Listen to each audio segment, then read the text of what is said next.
তাফসীরে মাযহারিতে লিখে, মা বলবে আমার দুনিয়াতে কোনো বিয়েই হয় নাই, তাহলে তুমি আমাকে মা ডাকো কি করে? চিন্তা করছেন কত ভয়ঙ্কর অবস্থা। আর ওই দিনে ওই ভয়ঙ্কর বিভীষিকাময় অবস্থায় আপনার পাশে দাঁড়িয়ে যাবে, আপনি 10টা টাকা এক জায়গায় বসে সদকা করেছিলেন, অসহায়কে সহযোগিতা করেছিলেন, এতিমের মাথায় হাত বুলিয়ে দিয়েছিলেন, আপনি হককে হক বলতে, বাতিলকে বাতিল বলতে, ওই জায়গাগুলো আল্লাহর দরবারে দাঁড়িয়ে যাবে আপনার আমার পক্ষে সাক্ষী দেওয়ার জন্য। সুবহানাল্লাহ।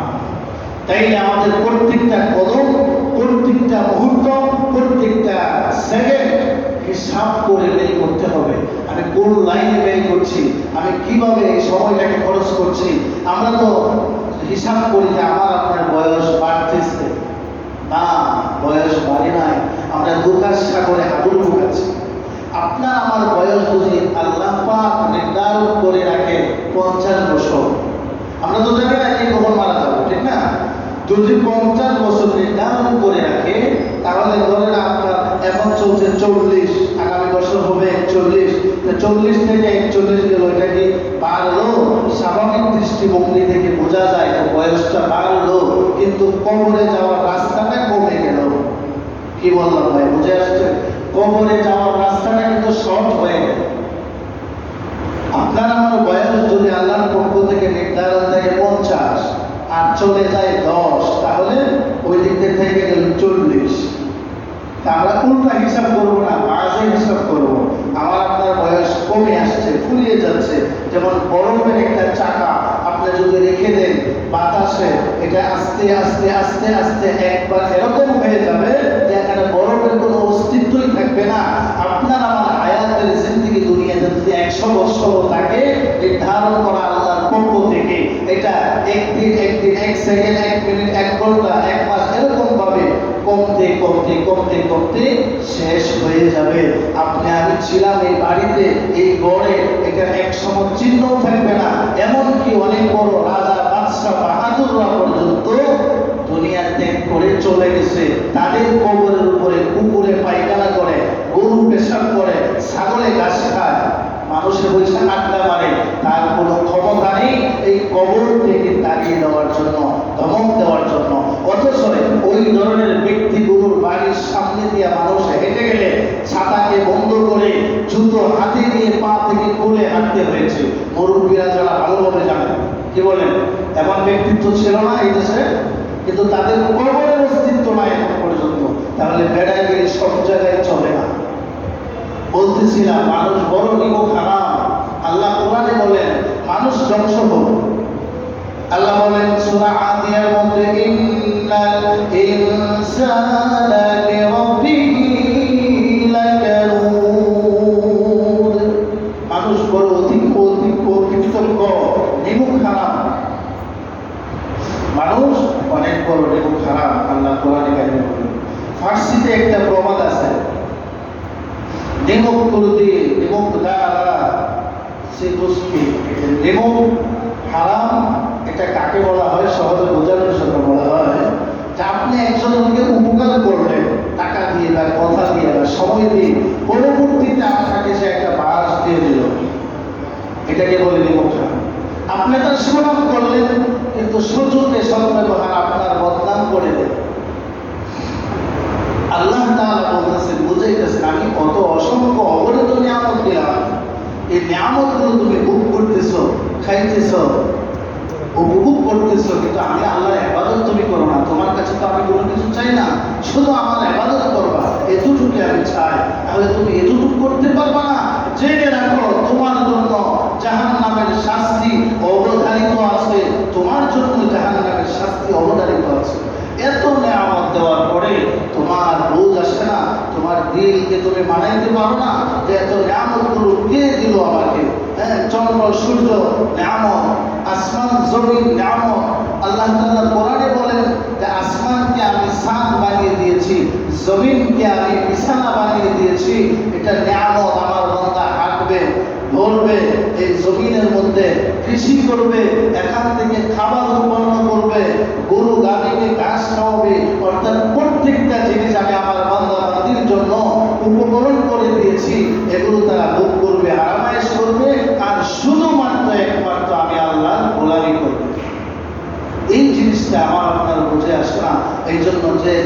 ইচ্ছা সেদিকে ছুটছি, লাইন ছাড়া ছুটছি। কোন দিকে গেলে, কোন রাস্তায় গেলে আল্লাহকে পাওয়া যাবে, কোন রাস্তায় গেলে কি আমল করলে জান্নাতের দিকে যাওয়া যাবে, এই চিন্তা চেতনা আমার আপনার নাই। দুনিয়াটা আমরা ভালো বুঝি।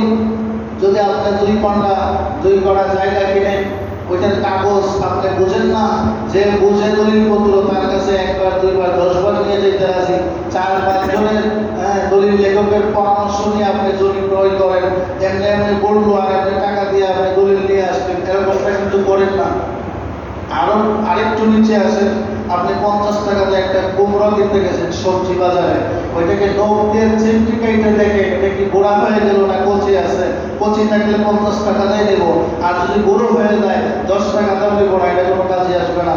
এই দুনিয়ার বেলা আমাদের বুঝ ঠিক আছে, কিন্তু আখিরাতের বলতে আমি নামাজটা কিভাবে পড়ছি, আমার নামাজটা হচ্ছে কিনা, একজন উলামায়ে কেরামকে, একজন আলেমকে জিজ্ঞাসা করি, আমি কোরআন তেলাওয়াত করছি, আমার কোরআন তেলাওয়াত হচ্ছে কিনা, সহি আছে কিনা, না গুনাহগার হচ্ছি, আমি কোন আকীদার উপরে আছি, আমার আকীদা দুরুস্ত আছে কিনা, না ভুল পথে আছি। কোন আলেমের সাথে পরামর্শ নেই, কোন আলেমের সাথে পরামর্শ নেই। এটা আমাদের কপাল পড়ার লক্ষণ, অলক্ষণের লক্ষণ। এটা কিন্তু আমাদের ভালো না। সামনের জিন্দেগি জাহান্নামের দিকে ঠেলে দিবে যদি এমনটা হয়।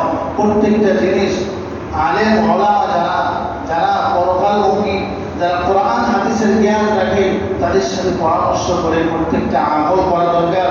আল্লাহ তাআলা আমাদেরকে বুঝবার তৌফিক দান করুন, আমিন। সূরাতুর রহমানের মধ্যে একটা আয়াত আছে, সূরা রহমানের মধ্যে আল্লাহ তাআলা বলেন, ইয়া মা'শারাল জিন্নি ওয়াল ইনসি ইন ইসতাতা'তুম আন তানফুযু মিন আকতারিস সামাওয়াতি ওয়াল আরদি ফানফুযু লা তানফুযুনা ইল্লা বিসুলতান।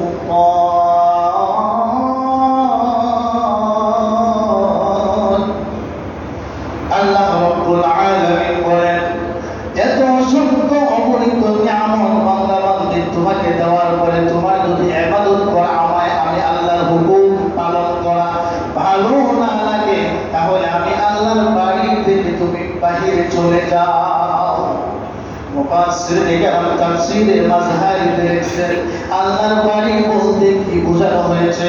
আল্লাহর বাড়ি হলো যতদূর আসমান আছে, যতদূর জমিন আছে, সম্পূর্ণটাই আল্লাহ রাব্বুল আলামিনের বাড়ি। আল্লাহর বাড়ি কতটুকু বুঝছেন তো? এটা উদাহরণ দিলে সহজে বুঝবেন। বাবাই সন্তানের উপরে রাগ হয়েছে, যেমন বাবা এক জায়গায় কাজে যাবেন দৌড়ে, ছেলেকে বলে গেছে যে ছেলে তবে কর্মচারীর জন্য দোকানে খাবার নিয়ে যাইবা, আইসা গাভীটাকে ঘাস কেটে খাওয়াইবা, গাভীটা দুধতে। বাবা বিকাল বেলে এসে দেখে যে ছেলে সুযোগ পাইছে বাবা না থাকার কারণে, সে কি করছে, সুন্দর জামা কাপড় পরিয়া, জুতা মোজা চশমা পরিয়া সে শহরে এক জায়গায় ঘুরতে, সে কোনো কাজই করে নাই। বাবাই রাগ হইয়া ছেলেকে বলতেছে, কিরে কালো, বলে বললাম কয়েকটা কাজ করতে, আমি বাড়িতে নাই, তুই কাজগুলো করলে না। বাবাই রাগে বলে, তুই আমার বাড়ি থেকে বের হয়ে যা। বাবাই কি বলে, রাগান্বিত হইয়া বাড়ি থেকে বের হয়ে যা। তো ও কি করছে, সত্যি সত্যি ভয় পেয়ে বাড়ি থেকে বের হয়ে গেছে। তো মাই বলতেছে, ছোট বাচ্চা মানুষ একটা ভুল করছে, এই জন্য আপনি তাকে বাড়ি থেকে বের করলেন, বললেন বাড়ি থেকে বের হয়ে যেতে। খবর নিয়ে দেখে সে আসলেও বাড়িতে নাই, আশেপাশে নাই। মা খুব চিন্তিত, মায়ের মনে তো অনেক দরদ সন্তান। বলতেছে, আপনি সত্যি সত্যি ছেলেটাকে বের করে দিলেন? তা আমি তো বের হয়ে যাওয়ার জন্য বলি নাই, আমি তো তাকে ভয়তে চাইছি, দমন দিছি, শাসন করছি, যাতে সে আত্মসমর্পণ করে, আমার কাছে সারেন্ডার করে, আমাকে যাতে বলে কাকুতি মিনতি করে, আমি বিনয়ের সাথে, বাবা আমার ভুল হয়ে গেছে, আর করবো না, বন্ধু বান্ধবে আমাকে নিয়ে গেছিল ঘুরতে, তাই তো আমি মাফ করে দিই। সে তা না করে কি করলো, সমাজে আমাদের ময়মনসিংহের ভাষায় বলে গাউরা, একটা কথা যদি সন্তানকে বলা হয় না মানে, তাকে আমাদের দেশের ভাষায় বলা হয় গাউরা, গাউ ডাক্তেরা। ওই ছেলে ঘাটতারামি করে বলে যে আপনার বাড়িতে থাকবো না, বলেন আপনার বাড়ি ছাড়া কি আর জায়গা নাই, আমি চলে যাব। চলে গেছে, রাগ করে চলে গেছে। মা খুব চিন্তিত, কান্নাকাটি করতেছে, বলতেছে দেখেন ছোট মানুষ রাগ করছে, ওকে খুঁজে নিয়ে আসে। বাবাই চিন্তা করলো আসলেও তো নিয়ে আসা দরকার, ছোট মানুষ, আমি তো মূলত যাওয়ার জন্য বলি নাই। বাবাই সাথে লাগে নিয়ে বের হইল, খুঁজতে বের হইল। মনে রাখবেন ছোট কালে বাচ্চারা যখন রাগ করে বাড়ি থেকে চলে যায় তখন নানার বাড়ি চলে যায়, এটাই স্বাভাবিক বেশিরভাগ। আর বড় হয়ে যখন রাগ করে চলে যায় খবর নিয়ে দেখবেন শ্বশুর বাড়ি চলে যায়। ছোট কালে নানার বাড়ি, আর বড় হইলে প্রাপ্ত বয়স হইলে শ্বশুর বাড়ি চলে যায়।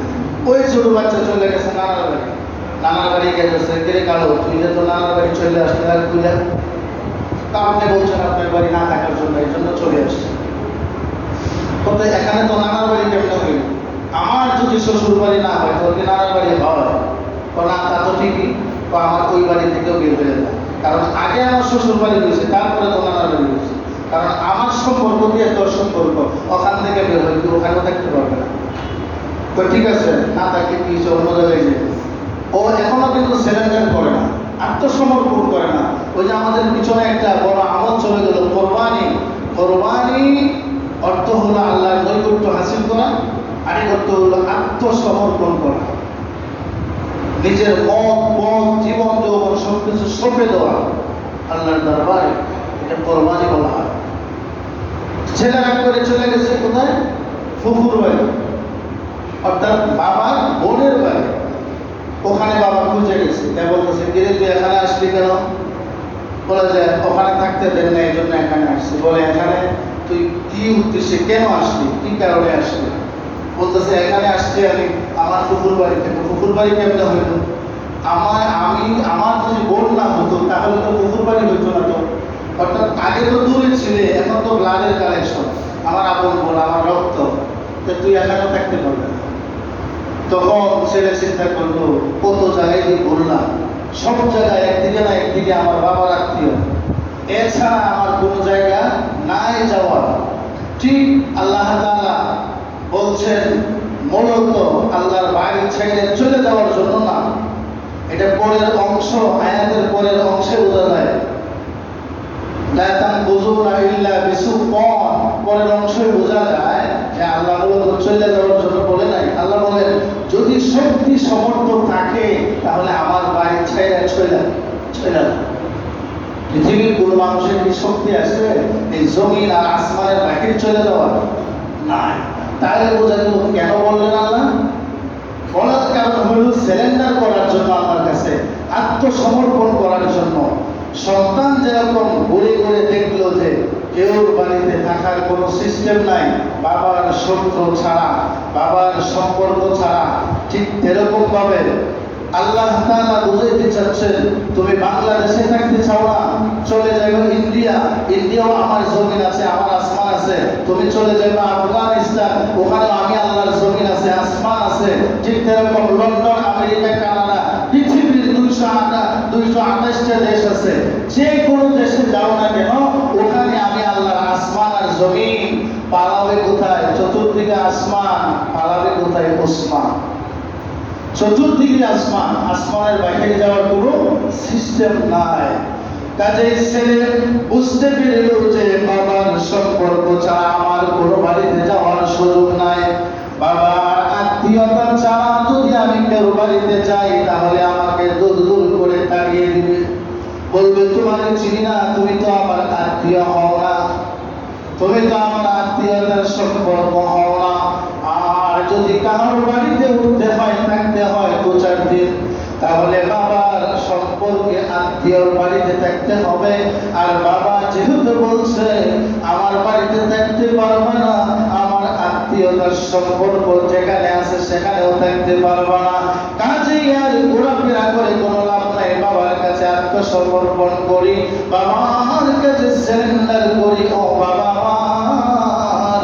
আমার কোথাও স্থান নাই, আপনি আমাকে ক্ষমা করে দিন, আমাকে আপনি মাফ করে দিন। ঠিক তেমনি ভাবে তাফসীর করো, তাফসীরের কিতাবে লিখে মানুষ একবার এক ধরনের গুনাহ করে আল্লাহ সুযোগ দিয়ে দেয়, আল্লাহ সুযোগ দিয়ে দেয়।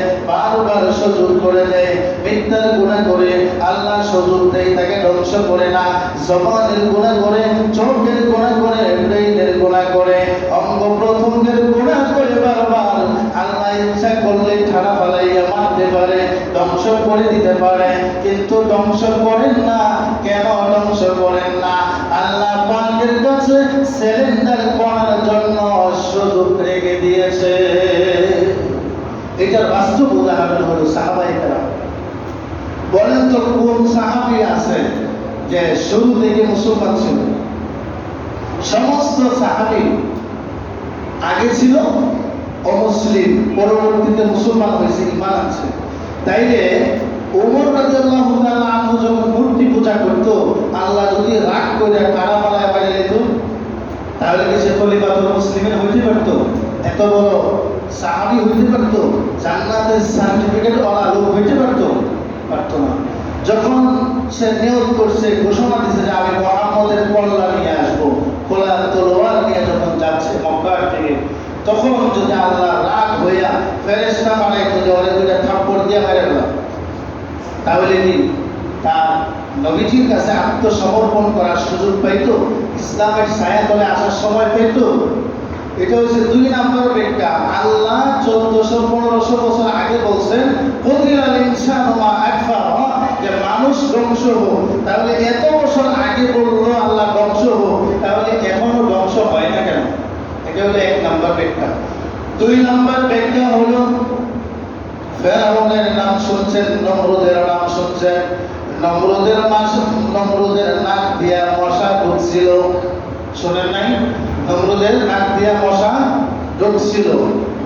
এটা ভুল, কারণ মাদারীপুরে কিন্তু মশা কম না, অন্য জেলার থেকে অনেক মশা। এই পর্যন্ত কি শুনছেন যে একজনের মশা ঢুকে গেছে নাক দিয়া? এত বড় সেত্রী ঢোকে নাই। কেন ঢোকে নাই? চুল আল্লাহ তাআলা দিয়ে দিয়েছে, এটা ওটা নিয়ামত, নাকের ভিতরে চুল। যদিও কোনো ভালো ময়লা বা কোনো পোকা ঢুকে যায়, আর খালি ফিল করে ছেড়ে দিলে দেখে চলে গেছে, কিন্তু নাকে যে মশা ঢুকেই নাই, ভালো মশা। অথচ নমরুদের নাক দিয়ে একটা নেকড়া মশা ঢুকছে, তার মানে ঢুকছে না, আল্লাহ ঢুকাইছে। এটা হচ্ছে আল্লাহর ধ্বংসের একটা লীলা। 2 নম্বর ব্যাখ্যা তাফসীরের মধ্যে। আল্লাহ রাব্বুল আলামিন নমরুদের নাক দিয়ে নেকড়া মশা ঢুকাইছে। শুধু তাই নয়, ঢুকানোর পরে যখন এই মশাটা মস্তিষ্কের মধ্যে বারবার আঘাত করতেছে, তখন অস্থির হইয়া তার কাজের লোককে বলে আমার মাথার মধ্যে আঘাত দাও।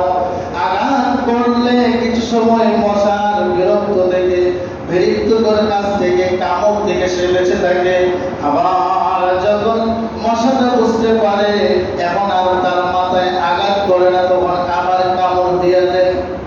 নমরুদ বুদ্ধি করলো যে এইভাবে কাম হবে না, একজন কামলা রেখে দিই কাজের লোক, যে ও খালি পিটাইতে দেখায় মাথার মধ্যে, মানে কার দিয়া, বাঁশ দিয়া, রড দিয়া পিটা দিলে ব্যথা পাবে।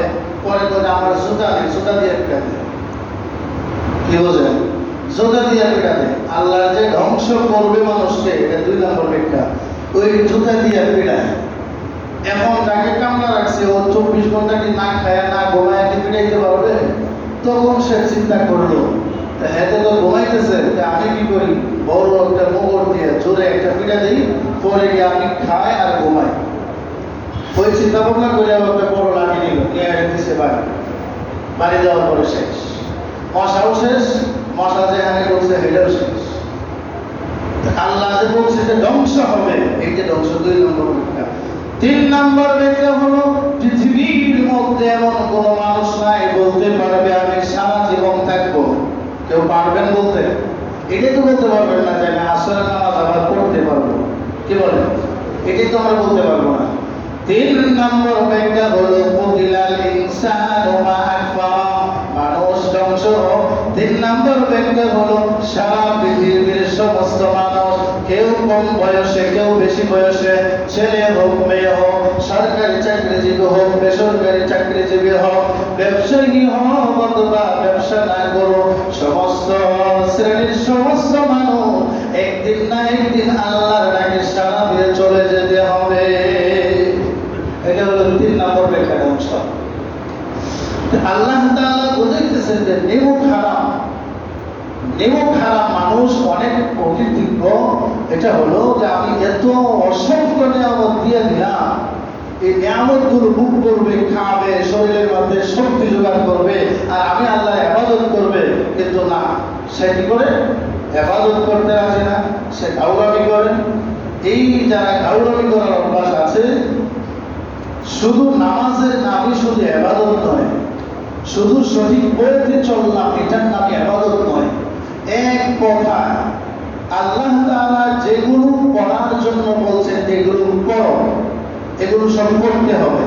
কষ্ট হইলেও করতে হবে, আরাম লাগলেও করতে হবে। এটা আল্লাহর বিধান, এটা আল্লাহর হুকুম। আর যে কাজগুলো বলছে যে করা যাবে না, এগুলো কষ্ট হইলেও করা যাবে না, কষ্ট হইলেও করা যাবে না। এটা হলো এক কথার সমাধান। যেগুলো আল্লাহ বলছেন করো, করতে হবে।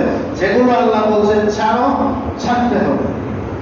মানুষকে আল্লাহ রাব্বুল আলামিন অনেক আলোর পরি বানাইছেন। আল্লাহ আসমান বানাইছেন কোন শব্দের দ্বারা? জমিন আল্লাহ বানাইছেন কোন শব্দের দ্বারা? সমস্ত সৃষ্টি আল্লাহ বানাইছেন কোন শব্দের দ্বারা? মুহূর্তের ভিতরে বানাইছেন। কিন্তু আল্লাহ আমাকে আপনাকে কোন শব্দের দ্বারা বানান নাই? আল্লাহ রাব্বুল আলামিন দীর্ঘ সময় নিয়ে 10 মাস 10 দিন সময় নিয়ে অল্প অল্প করে সুন্দর করে অর্ডার দিয়েও বানান নাই, নিজে বানাইছে। সুবহানাল্লাহ। আল্লাহ আসমান বানানোর পরে বলেন নাই আসমান তোমাকে সুন্দর করে সৃষ্টি করেছি। জমিনকে বানানোর পরে বলেন নাই জমিন তোমাকে সৃষ্টি করেছি। পাহাড়কে সৃষ্টি করার পরে আল্লাহ বলেন নাই পাহাড় তোমাকে সৃষ্টি করেছি সুন্দর করে। নদী, কাল, বিল আর যত ধরনের সৃষ্টি আছে সমস্ত সৃষ্টি করার পরে আল্লাহ তৈরি করার পরে এক জায়গায় বলেন নাই কোরআনের বা হাদিসের যে তোমাদেরকে সৃষ্টি করেছে অনেক চমৎকার করে সুন্দর করে। কিন্তু আল্লাহ রাব্বুল আলামিন কেবলমাত্র মানুষকে সৃষ্টি করার পর মানুষকে আল্লাহ তাআলা চারটা কসম খায় বলেন ওয়াত-তিন ওয়াজ-যাইতুন, ওয়াত-তিন তিন ফলের কসম, ওয়াজ-যাইতুন তরল জাতীয় যাইতুন ফলের কসম। ওয়াত-তিন ওয়াজ-যাইতুন ওয়া তুরি সিনিন, তুরি সাইনা পাহাড়ের কসম। ওয়া হাযাল বালাদিল আমিন, পবিত্র মক্কা শরীফের পবিত্র মক্কা শরীফের কসম, পবিত্র মক্কা নগরীর কসম। এই চারটা কসমকে আল্লাহ পাক রব্বুল আলামিন বলেন লাকাদ খালাকনাল ইনসানা ফি আহসানি তাকওয়িম। ও মানুষ, তোমাকে বড় চমৎকার আকৃতিতে সুন্দর করে আমি আল্লাহ সৃষ্টি করেছি। শুধু তাই নয়, সমস্ত সৃষ্টি, সমস্ত জীবজন্তু মাথাগুলো দেখবেন বেঁকা, ছাগলের মাথাটা বাঁকা রূপ অবস্থায়, মহিষের মাথাটা বাঁকা, উটের মাথাটাও বাঁকা। এরকম যত পাখি আছে, পশু আছে, সমস্ত সৃষ্টি আছে, সমস্ত সৃষ্টির মাথাটা রূপ অবস্থায় আছে বা সাজদা অবস্থায় আছে। আল্লাহ বড় আদর করে মানুষকে বানাইছেন, মাথা থেকে একেবারে সোজা রাখছেন। কেন রাখছেন? অন্য প্রাণীরা আমি ছাড়া অন্য কাউকে সাজদা করে অসুবিধা নাই, কিন্তু মানুষ তুমি একমাত্র ওই দামি চেহারাটা, ওই দামি কপালটা আমি রবের কুদরতি পায়ে ঠেকাইয়া দিবি। এই জন্য আল্লাহ তাআলা আমাদের মাথাকে, আমাদের গর্দানকে সোজা করে সৃষ্টি করেছে। আমরা তো আল্লাহর সৃষ্টি নিয়ে চিন্তা করি না। আল্লাহর পক্ষ থেকে যেগুলো দেওয়া আছে নিয়ামত, এগুলো ভরপুর নিয়ামত। আর মানুষের হাত দিয়ে যেগুলো তৈরি করে এগুলো মিশা কথার মতো। তাহলে দোকানে যে একটা চিপসের প্যাকেট কিনে দেখেন হাওয়া কতটুকু আর ভিতরে মাল কতটুকু, জিনিস কতটুকু। আর আল্লাহর দেওয়া কুদরত, একটা আম ছুঁইলে দেখেন ভিতরে হাওয়া আছে, জায়গা আছে। লেচু ছুঁইলে দেখেন জায়গা আছে। এইটা না শুধু আপনি দোকানে চা খাইতে যাবেন, বলবেন 1 কাপ চা দেন, আপনারা 1 কাপ দিবেন না। আম কিন্তু 1 কাপ দিবেন নাকি?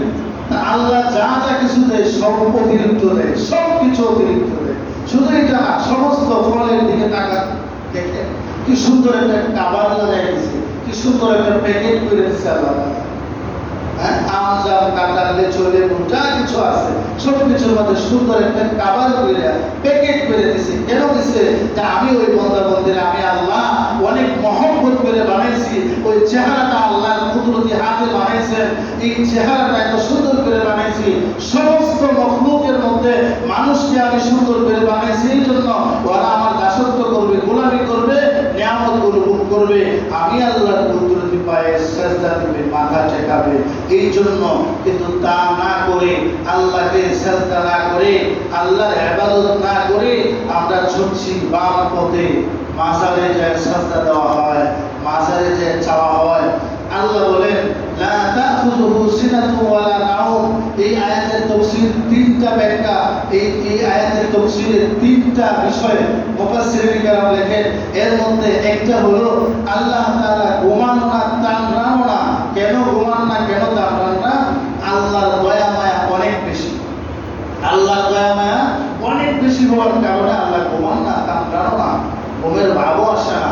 আপনি আমি যদি রাত্রি 1টা বাজে বিপদে পড়ে যাই, তাহলে মানুষকে ডাকলে মানুষ বিরক্ত হবে। ভাইকে ডাক দিলেও ঘুম থেকে উঠতে চায় না, দেরি করে উঠবে, বলবে আমার শরীর খারাপ, স্বাস্থ্য ভালো না, আমি হাসপাতালে যাইতে পারবো না। কিন্তু আমার আল্লাহকে আপনি যখন ডাক দিবেন, দিনে হোক রাত্রে হোক, বৃষ্টির সময় হোক, রোদের সময় হোক, শীতের সময় হোক আর গরমের সময় হোক, বিকালে হোক আর সকালে হোক, রাতের শুরু দিকটা হোক আর শেষের অংশে হোক, যে কোনো সময় আল্লাহ তাআলাকে ডাক দিবেন, তখনই আল্লাহ হাজির। আল্লাহ বলেন, ও বান্দা আমাকে তুমি ডাকো কেন, কি প্রয়োজন চাও, আমি আল্লাহর কাছে চাও, আমি আল্লাহ তোমার জন্য যথেষ্ট। এজন্য বিপদে পড়লে একটা আমল আছে, হাসবুনাল্লাহু ওয়া নি'মাল ওয়াকিল। হাসবুনাল্লাহু ওয়া নি'মাল ওয়াকিল। যে কোনো বিপদে পড়বে এই আমলটা বেশি বেশি করবেন। এটার অর্থ হলো আল্লাহই আমার জন্য যথেষ্ট, আল্লাহই আমার জন্য যথেষ্ট। আল্লাহ বলে এই বান্দা আমাকে বলে আমি তার জন্য যথেষ্ট, তাহলে আমি আল্লাহ থাকতে সে বিপদের মধ্যে তাকে কি পাবে? আল্লাহ তাআলা উদ্ধার করে দিবেন। আল্লাহ তাআলা আমাদেরকে এই কথাগুলোর উপরে আমল করা, বোঝা এবং আমল করা, বেশি বেশি আল্লাহ পাকের কুদরতের পায়ে সেজদা করার তৌফিক দান করুন।